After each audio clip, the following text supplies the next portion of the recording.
आपकी विश्व समाचार अपडेट में आपका स्वागत है।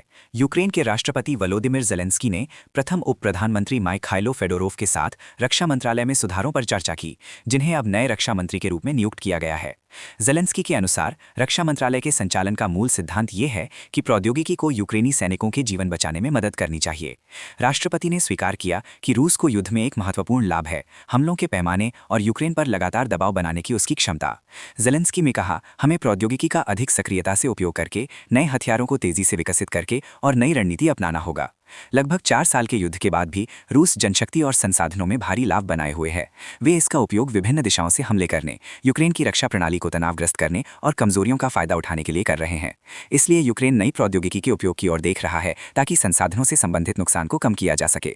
ज़ेलेंस्की ने जोर दिया कि फेडोरोव के नेतृत्व में डिजिटल परिवर्तन मंत्रालय युद्ध के शुरुआती दिनों से ही यूक्रेन के रक्षा क्षेत्र के लिए नवाचार का एक सक्रिय स्रोत रहा है, जिसमें हथियार बाजारों का विकास, यूएवी, ड्रोन और आधुनिक संचार प्रणालियों का उपयोग शामिल है।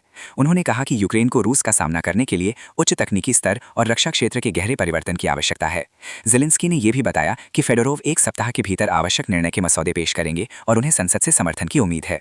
यूएवी की आपूर्ति लगातार बढ़ रही है और यूक्रेन रक्षा क्षमताओं में यूएवी घटक को मजबूत करने के लिए नए विशेष मॉडल तैयार कर रहा है।